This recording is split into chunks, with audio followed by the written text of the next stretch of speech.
Quarantine म्हणजे काय असतं हे सुद्धा खरं माहीत नव्हतं. लोकांना ते जे सगळे मीम्स येत आहेत की ते बोलायला सुद्धा इतकं अवघड आहे की ते काय आहे हे आपल्याला माहीतच तेव्हा नव्हतं.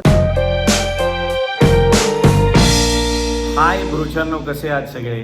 भाडीपच्या विषय खोलमध्ये आम्या पर्णपेठे आणि मी आम्ही सहभागी झालो आहे.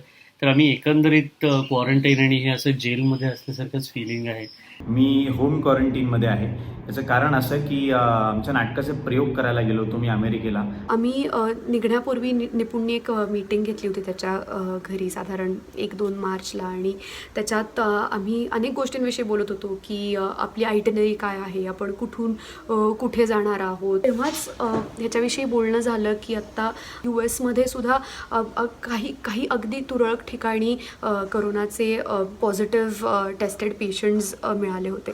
त्यामुळे आम्ही जाताना सॅनिटायझर्स घेऊन जाऊ, मास्क घेऊन जाऊ आणि जमेल तितकी काळजी घेऊयात असं सगळं प्लॅनिंग करून आम्ही फायनली निघालो. आणि 3 शोज झाले आमचे नाटकाचे. एका रात्रीत अशी परिस्थिती झाली की सगळे शोज नाटकाचे उरलेले कॅन्सल करण्यात आले. गव्हर्नमेंटकडनंच ऑर्डर आली होती की मोर दॅन 250 पीपल कुठल्याच गॅदरिंगमध्ये असू शकत नाहीत. माणसं करोना व्हायरसला बळी पडत होती आणि सगळीकडे सिच्युएशन जरा क्रिटिकल झाली होती. त्याचबरोबर भारतात सुद्धा करोना व्हायरस पसरायला लागला होता.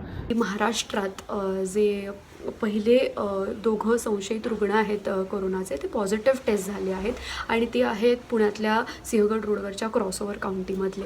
मला ते हिट झालं पहिल्यांदा आणि असं रिअलाईज झालं की अरे हे आता सगळं प्रकरण मोठं आहे आणि आता हे तर आपल्या डायरेक्ट घरातच आलं आहे. इव्हेंच्युअली परिस्थिती अशी झाली की मग परत भारतात येण्याची आमची खटपट सुरू झाली. मला अशी मेल आली की आमची जी भारताला जायची परत फ्लाईट आहे ती कॅन्सल झाली आहे, कारण का ती जर्मनीमधनं जाणार होती. जी लवकरात लवकर फ्लाईट मिळेल त्या अर्लिएस्ट फ्लाईटनी आपण परत जाऊयात, कारण काय खूप अवघड होईल जर आपण इथे अडकून राहिलो तर. मग लगेच एअरपोर्टला गेलो. तिकडे लुफ्थांजाच्या काउंटरवरती जी बाई होती तिने आम्हाला मदत केली. तिने आम्हाला फ्लाईट बदलून एक वेगळं विमान दिलं आणि लगेच म्हणजे ह्या सगळ्याला बहुतेक असे 36 तास पण झाले नसतील आणि मग ही बातमी आली की भारतात इंटरनॅशनल फ्लाईट्स 22पासून लँड होणार नाहीत.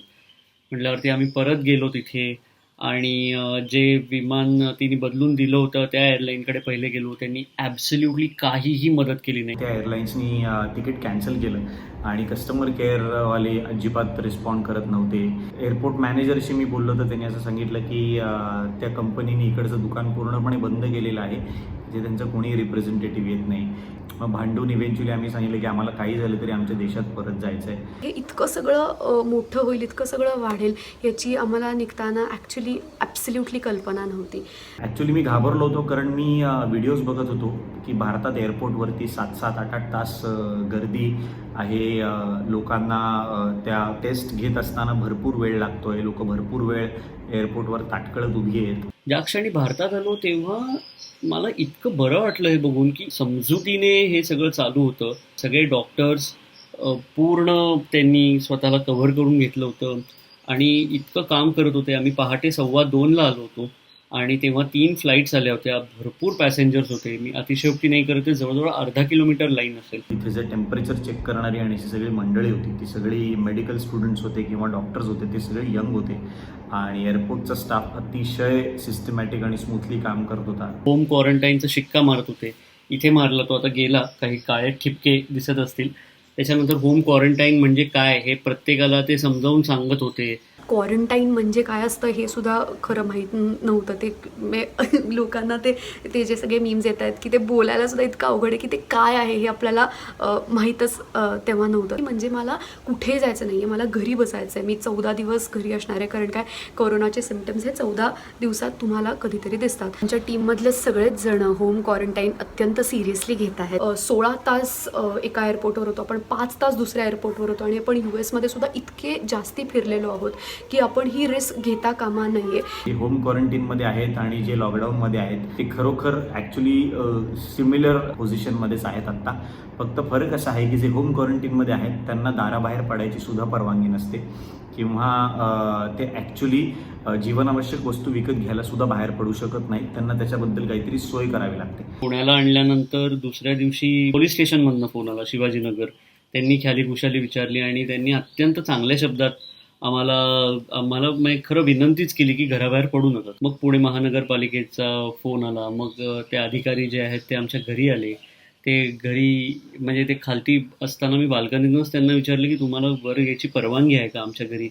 तरी ते म्हणाले की आम्ही आमचं 2 मिनिटाचंच काम आहे, आम्ही सगळे मास्क वगैरे लावलेले आहेत आणि हँड सॅनिटायझर पण आहे. आमचं काम झालं की आम्ही लगेच सॅनिटाईज पण करणार आहोत आणि आम्ही निघणार पण आहोत. आम्हाला पॅम्फलेट एक दिलं की काय करायचं नाही होम क्वारंटाईनमध्ये. त्याच्यानंतर त्यांनी वोटर्स इंक लावली नखाला, हे येते बाय द वे. आणि एक फोन नंबर दिला जिथे आम्ही रोज फोन करून सांगायचे की आमची तब्येत ठीक आहे ते.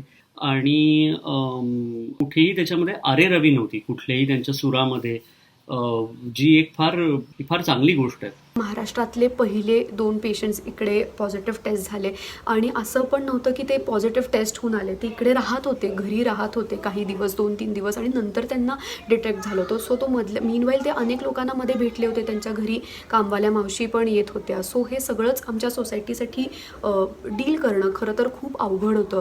जेव्हा मी त्यांना सांगितलं की मी येणार आहे, तर तेव्हा ते पॅनिक होऊन हे म्हणू शकले असते की तू प्लीज इथे येऊ नकोस किंवा मला भीती वाटते आहे, ऑलरेडी सोसायटीनी या गोष्टी फेस केलेल्या आहेत, रिस्क आहे, असं ते काहीही म्हणू शकले असते. पण यातलं ते काहीच म्हणले नाहीत आणि ते म्हणले की तू ये, तू घरी राहा, तुला जी काही मदत लागेल ती आम्ही सगळी करू. आणि असंख्य लोक विचारतायत की काही तुम्हाला हवं आहे का. म्हणजे बाकी काही नाही तरी या व्हायरसमुळे एक चांगली माणसं पण दिसून येत आहेत. ते जाऊ नये अशी माझी इच्छा आहे की तो चांगुलपणा उगाच, नाही तर तुम्हाला वाटायचं मी म्हणतोय व्हायरस जाऊ नये, असं नाही, तर तो चांगुलपणा जाऊ नये आणि एकमेकांना असं जो मदत करायची जी भावना आहे ती तशीच टिकावी. WHO नुसार कुठल्याही व्यक्तीपासनं 1 मीटर म्हणजेच 3 फूट अंतरावर असणं हे सुरक्षित आहे. त्यामुळे प्लीज गर्दीची ठिकाणं टाळा. सगळे सफाई कर्मचारी, पोलीस, गव्हर्नमेंटचे सगळे अधिकारी, आरोग्य खात्यात काम करणारी सगळीजणं आपल्यासाठी खूप काम करत आहेत आणि या सगळ्यांनाच जर आपल्याला मदत करायची असेल तर आपल्याला एक गोष्ट नक्की केली पाहिजे, ती म्हणजे सेल्फ आयसोलेशन आणि सोशल डिस्टन्सिंग. आपल्याला सांगण्यात आलं आहे की 21 दिवस प्लीज घराबाहेर पडू नका, हे लॉकडाऊन मेंटेन करा, पॅनिक होऊ नका. 21 दिवस आपण हे जर पाळलं तर या सगळ्याच सेवांवरचा ताण कमी होईल. या सगळ्या संकटातून आपण लवकरात लवकर मुक्त होऊ. मला असं वाटतं होम क्वारंटीनचा जो काळ आहे तो अत्यंत क्रुशल आहे. ह्या वेळेस आपण पॉझिटिव्ह राहणं फार महत्त्वाचं आहे. स्वयंपाक करणं आणि ह्या सगळ्या गोष्टी खूप आनंद देऊन जातात तुम्हाला. मी फार कधी अनुभवलं नव्हतं, पण ते मी ॲक्च्युली अनुभवतो आहे आत्ता. दररोज एक खोली आवरायची असं मी ठरवलेलं आहे. एक निदान बेसिक रोज सकाळी मेडिटेशन करेन, जे मी अनेक वर्ष करायचा प्रयत्न करतोय. व्यायाम करेन, पण बेताने, म्हणजे असं नको व्हायला की 21 दिवसांनी काय बाबा 6 पॅक्सच आले, असं नको व्हायला. हे अनेक सिनेमे तू हा बघितलायस का, तू त्याची ही फिल्म बघितलीस का, ही सिरीज बघितली आहे का, असे जे लोक विचारत असतात, तर ते सगळा बॅकलॉग भरून काढायला ही खूप उत्तम आत्ता वेळ मिळालेला आहे. मला सगळ्यांना हेच सांगायचं आहे, आपल्याला स्वतःला वाचवायचं असेल, आपल्या देशाला वाचवायचं असेल, जगाला वाचवायचं असेल, तर ही जी काही भयानक परिस्थिती आपल्यावर आलेली आहे, या सगळ्याचा प्रॉब्लेम हाच आहे की करोना व्हायरस आपल्याला डोळ्याला दिसत नाही, म्हणून बहुधा त्याचं गांभीर्य आपल्या लक्षात येत नाही. मला काही नाही होत ही भावना मनात नका येऊ देऊ. कुणालाही कधी काही होऊ शकतं.